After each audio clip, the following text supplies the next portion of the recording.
یورپی یونین کے 2013 انتخابات کے مبصرین کے سربراہ مائیکل گہلر کا یہ کہنا ہے کہ انتخابات صاف، شفاف اور غیر جانبدار تھے۔ اگر غیر جانبدار مبصر انتخابات کو صاف شفاف کہہ رہا ہے، غیر جانبدار کہہ رہا ہے، تو کچھ نہ کچھ تو اس میں شفاف ہوگا، مکمل جھرلو تو نہیں پھر سکتا ہے۔ اسی معاملے پر بات کریں گے۔ سمسام صاحب، آپ کی جماعت کے بھی پنجاب اور کے پی کے میں جو انتخابات ہوئے اس پر تحفظات موجود تھے، اب آپ کی رائے کیا ہے؟ جو ابھی انتخابات ہوئے 2013 کے، کیا ماضی کے انتخابات کی نسبت بہتر تھے؟ دیکھیں جی، بات یہ ہے اخلاقی طور پہ ہمارے پارٹی نے شروع میں ایکسیپٹ کر لیا جمہوریت کے لیے کہ ٹھیک ہے جی ہم ایکسیپٹ کرتے ہیں۔ جمہوریت کے لیے یا نون لیگ کے لیے؟ کیونکہ وہ کچھ آپ لوگوں سے متعلق یہ باتیں بھی آتی ہیں کہ وہ آپ کے لیے سپورٹ بنے رہے جمہوریت اور کچھ نہیں کہنا، حکومت نہیں گرائیں گے، اور ادھر اب ان کا بھی یہی حال ہے۔ دیکھیں میں آگے ایک دو پروگرام میں ایک آدھی سخت بات کر بیٹھا ہوں، اور ایک ہی بات ہے لیکن جمہوریت ہو چاہے نون لیگ ہو، نہیں، میں ایسے نون لیگ کی بات نہیں کر رہا۔ بہرحال نون لیگ کے خلاف تو ہم کوئی بہت زیادہ نہیں جا رہے ہیں نا، یہ تو حقیقت ہے، یہ تو کوئی اس میں نہیں ہے۔ بات یہ ہے، اس کو آپ ذمہ داری کی سیاست بھی کہہ سکتے ہیں، اس کو آپ یہ بھی کہہ سکتے ہیں کہ ایک ذمہ دارانہ سیاست ہے۔ ہمارا ایک اپنا نقطہ نظر ہے، ان کا ایک اپنا نقطہ نظر ہے، نقطہ نظر پہ تو ہم ایگری نہیں ہو سکتے، اور ہمارا ورکر، ہمارا دوست اس بات سے تنگ بھی ہے۔ لیکن بات یہ ہے کہ ہم جیسے میاں شہباز شریف صاحب بڑا کچھ کرتے تھے، میاں نواز شریف صاحب ایسے نہیں کرتے تھے، تو وہ اس طرح فرق ہے اس میں بھی۔ میں گزارش یہ کرنا چاہوں گا کہ جہاں تک تو دھاندلی کی بات ہے جی، تو میں نے آپ کو یہ بشرا اعتزاز کا آپ نے دیکھا، NA 137 ایک قصور میں وہاں سے ردی نکلی۔ میں آپ کو اپنے 6-7 حلقے دے دیتا ہوں جس میں 150% سے زیادہ ووٹ کاسٹ ہوئے ہیں، اور ہمارا ایک ووٹ بھی نہیں ہے۔ کیا جو ایجنٹ تھا ہمارا، گاؤں کی سیاست کو ہمارے دوست سمجھتے ہیں، کیا ایجنٹ نے بھی ہمیں ووٹ نہیں کیا؟ بات سمجھنے کی ہے، لیکن ہمیں اب آگے چلنا چاہیے۔ یہ ملک بہت سارا آگے، دوسرا رہ گا یورپین یونین۔ یہ وہ ایک لارجر ایجنڈا ہوتا ہے۔ پاکستان بڑا بدقسمت ملک ہے کہ اس کی سیاست کے فیصلے کافی سارے تو اس ملک میں بھی ہوتے ہیں، کافی سارے کہیں اور ہو جاتے ہیں۔ اس میں ہمارا ایک بہت دوست محترم، ہمارا مذہبی طور پہ بھی اوپر ہے، وہ ملک بھی ہے، اور بھی طاقتیں ہیں، امریکہ کا بھی بہت لینا دینا ہے یہاں پہ۔ امریکہ کا آپ نے نام لے لیا؟ جی میں تو لے رہا ہوں، دوسرے ملک کا نہیں لیا۔ کس کا؟ نہیں، دوسرے کا میں لوں گا ہی نہیں، میں لوں گا ہی نہیں۔ اگر آپ کو اتنے میں سمجھ نہیں آتی کہ مسلمانوں کا سب سے محترم ملک ہے تو پھر کیا ہوگا۔ اور دوسرا میں گزارش یہ کروں گا کہ جیسے یہ دیکھیں اس کا افغانستان کے حالات ہیں، ایویکویشن ہونی ہے US آرمی کی، ان کی ایک اپنی صورتحال ہے، ان کا تھنک ٹینک کچھ اور کہتا ہے، بہت ساری چیزیں ہوتی ہیں۔ یورپی یونین کی حیثیت ہمیشہ وہ ہوتی ہے، وہ منہ دیکھتے ہیں امریکہ کا وہ جو کہتے ہیں۔ بات یہ ہے کہ یا تو ان کی رپورٹ، فافن کی رپورٹ ہے، دوسری رپورٹ ہے، 200% ووٹ کیسے پڑ گئے اگر ٹھیک تھے۔ تو دوسری بات میں آپ سے یہ عرض کروں گا، ہم نے چونکہ ہمارے لیڈر نے اس کو ایکسیپٹ کیا ہے، اس لیے ہم سڑکوں پہ آنے کو اس وجہ سے تیار نہیں۔ عوام کے حقوق کے لیے انشاءاللہ تعالی ضرور آئیں گے، وقت آنے پہ آئیں گے، خدا کرے یہ اپنا قبلہ درست کریں، ورنہ یہ کہتے تھے ہمارا حق ہے سڑکوں پہ آنا، تو ہمارا بھی ہے۔ اپنی جگہ آپ نے بھی کچھ دیر پہلے بھی کہہ دیا بہت زیادہ ہیں، اب آپ انتظار کریں کہ مسائل مزید بڑھیں؟ ہم بالکل انتظار نہیں کر رہے ہیں۔ ہم یہ IDPs کا مسئلہ اور یہ جو پاک فوج جنگ میں ہے دہشت گردوں کے ساتھ، اس کا ضرور انتظار کر رہے ہیں کہ اس وقت ملک میں یونٹی کی ضرورت ہے، ہم اپنی ذمہ داری کے ساتھ نبھائیں گے انشاءاللہ۔ ٹھیک ہے جی۔ طلال صاحب، آپ کی حکومت پر اتنے الزامات لگتے ہیں، پھر دھاندلی کی بات ہوتی ہے، PTI پہلے سے سڑکوں پر ہے، ابھی سمسام صاحب نے بھی بہت سی جگہوں کی مثال دے دی کہ دھاندلی ہوئی، لیکن وہ لوگ رسپانسیبل پالیٹکس کر رہے ہیں۔ 4 حلقوں کی بات PTI بار بار کرتی ہے، آپ لوگوں کی جانب سے کبھی کوئی آفر جاتی ہے، وہاں سے کوئی جواب دیا جاتا ہے، معاملات یا بات چیت سیدھی طرح آگے کیوں نہیں بڑھ رہی ہے؟ دیکھیں، اس میں عمران خان صاحب کیونکہ جانتے ہیں کہ 11 مئی کو وہ عوام کی عدالت میں ہارے ہیں، اس کے بعد انہوں نے 58 ٹوٹل ریٹس کی ہیں، پورے تقریباً 1000 کے قریب حلقوں میں الیکشن ہوتا ہے صوبائی اور قومی اسمبلی کے، ان میں سے 6% یہ بنتا ہے، اس سے کم انہوں نے ریٹس کی ہیں، جس میں سے زیادہ تر کا فیصلہ جو ہے وہ ہو گیا ہے، اور وہ جانتے ہیں کہ اپنا وہ کیس بہت ساری جگہ پہ وہ اس کو نہیں بنا سکے، اسے پروو نہیں کر سکے۔ میں کس کی آپ کو ان 4 حلقوں میں سے باری باری ایگزامپل دے سکتا ہوں اگر آپ کے پاس، کیونکہ ٹائم کی کمی ہے۔ مثلا جہانگیر ترین صاحب نے 14 گواہ بکتائے ہیں، ان میں سے 12 ان کے ذاتی ملازم ہیں، اس پہ کیا کورٹ فیصلہ کرے گی؟ پھر سعد رفیق صاحب کا ہے، جج کو وہ گالیاں نکالتے ہیں اپنی مرضی کا فیصلہ لینے کے لیے۔ ابھی یہ پرسوں کی بات ہے، ہائی کورٹ میں کیس لگا ہے اسپیکر صاحب والے حلقے کا، عمران خان صاحب کے وکیل نے کہا ہے کہ ہمیں ٹائم دیا جائے، ہمیں ٹائم چاہیے، اور پھر کہتے ہیں جی ڈیلے کون کرتا ہے؟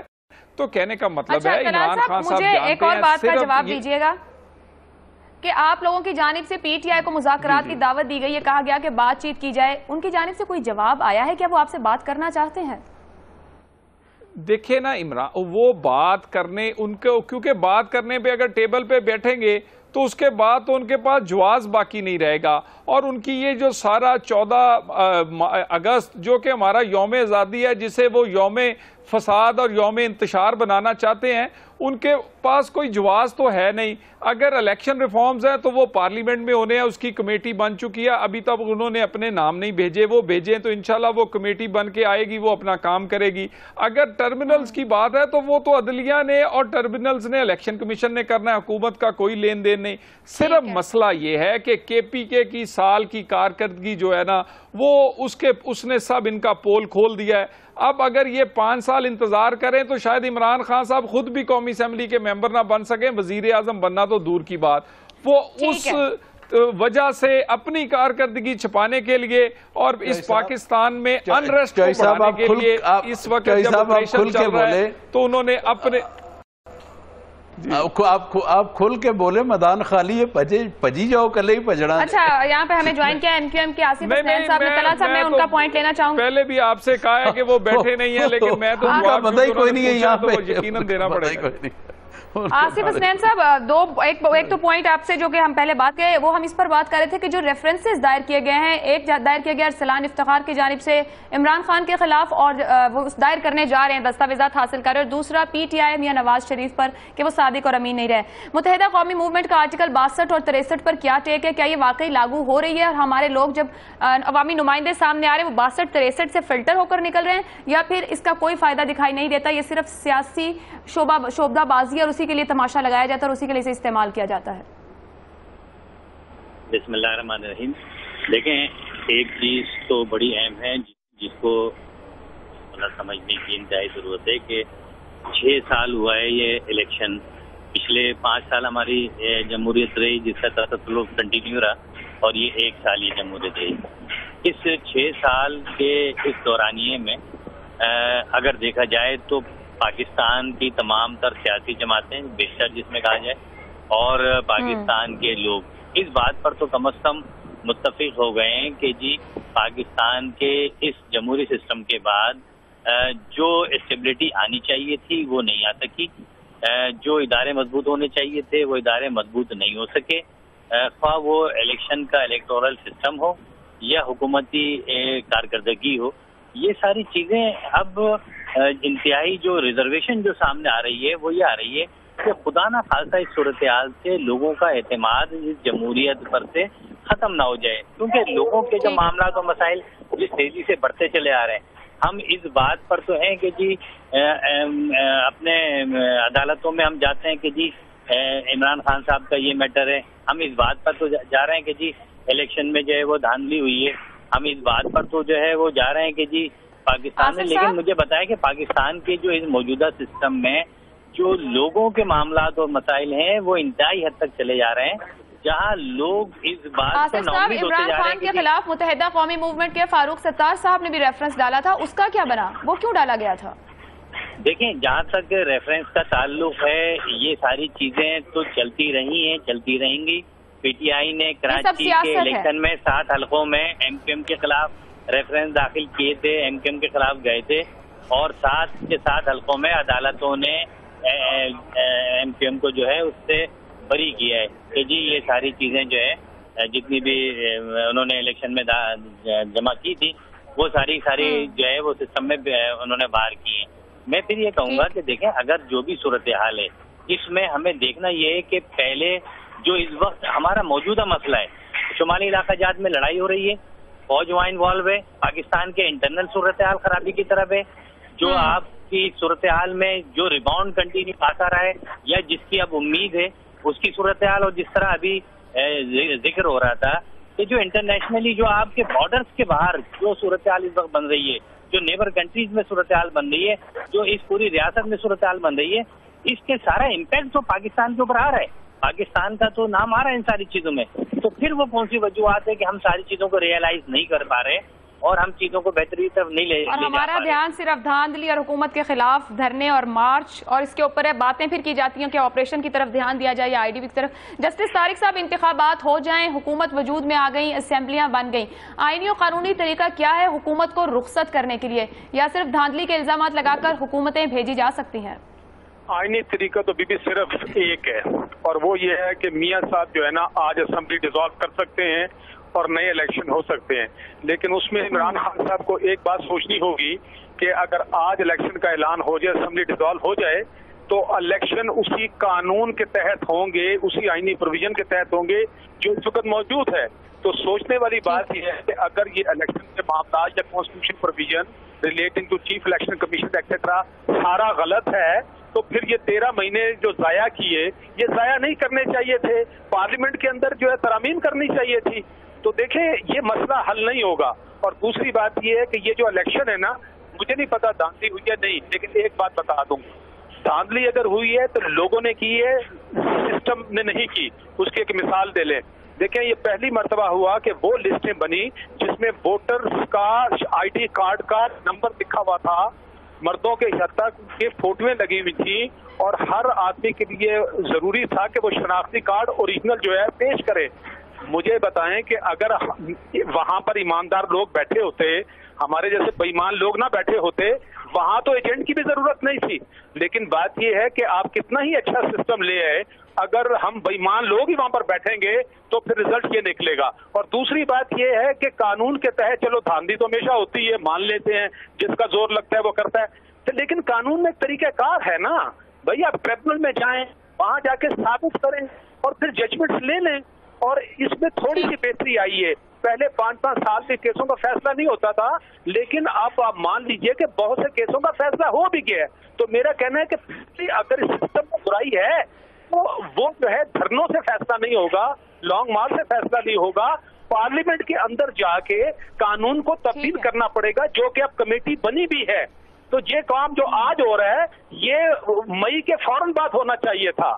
تو جب تک اس سسٹم کو آپ چینج نہیں کریں گے تو یہ صرف بات روڈوں پر لانگ مارچ۔ اور ایک بات جو شمشان صاحب نے کہی تھی، میں ود ریسپیکٹ جو ہے اس میں اختلاف کر رہا ہوں، دیکھیں بی بی یہ ہمارے ملک میں ایک عجیب کلچر ہے، جو جا کے کسی کو روڈ بلاک کر دیتا ہے، دھرنے دے دیتے ہیں، روڈوں پر جلوس کرتے ہیں، کہتے ہیں ہمارا جمہوری حق ہے۔ ارے نہیں بھائی، آپ کا آئینی حق ہوگا، جمہوری حق ہوگا احتجاج کرنے کا، لیکن یہ اس وقت تک ہوگا جب تک آپ باقی لوگوں کا جو ہے حق متاثر نہیں ہوگا۔ جس وقت آپ روڈوں کو بلاک کر دیتے ہیں، اس دن جو ایئرپورٹ بند ہو گیا جو قادری صاحب نے کروا دیا، آپ کو پتہ چلا مجھے بریک لینا ہے۔ سم صاحب آپ کو جواب دینا چاہ رہے ہیں؟ جی سم صاحب۔ جی میں بریک سے پہلے جواب آپ دیجئے، میں پھر صاحب آپ کو پتا ہے میں آپ کی کتنی عزت کرتا ہوں یا میں جتنا کرتا ہوں، مگر آپ نے میری بات پوری نہیں سنی، اور میں اپنی بات پہ قائم ہوں کہ یہ جمہوری حق ہے لوگوں کا کہ وہ جلوس نکالیں آئین کے دائرے کے اندر رہتے ہوئے، توڑ پھوڑ کیے بغیر، اور یہ میں نے پہلے بھی کہا۔ دوسرا مجھے ایک بات کا ضرور جواب دیجئے گا کہ اگر دھاندلی بالکل نہیں ہوئی تو یہ جو 100% سے زیادہ ووٹس جن پولنگ سٹیشنز پہ پڑے ہیں ان کا میکنزم کیا ہوگا؟ نہیں تو آپ میرے ساتھ بیٹھ جائیں، آپ کو ایک نہیں آپ کو چلیں طارق صاحب آپ جواب دیجئے گا۔ ایک چھوٹا سا مجھے بریک لینا ہے۔ تبدیلی آئے گی، لوگوں کا جمہوری حق ہے کہ وہ باہر سڑکوں پر نکلیں، لیکن تبدیلی سڑکوں پر نہیں۔ جمہوری طور پر دیکھا جائے تو تبدیلیاں ادارے لے کر آتے ہیں، یا پھر پارلیمنٹ کا فورم موجود ہے، اسمبلیاں موجود ہیں، تبدیلی وہاں آئے گی، ادارے بنا دیے جاتے ہیں، مؤثر طور پر آپریشنل کیوں نہیں ہوتے؟ بات کریں گے نیکٹا پر بھی، لیکن ایک بریک کے بعد۔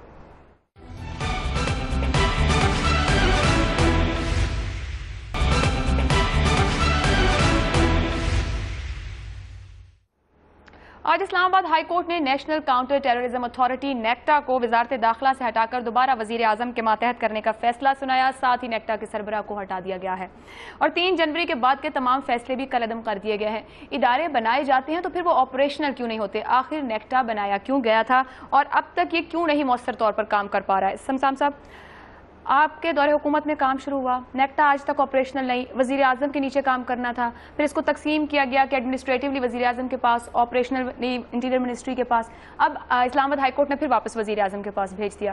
کیوں نہیں موثر؟ یہی جھگڑا رہا ہمارے دور میں بھی،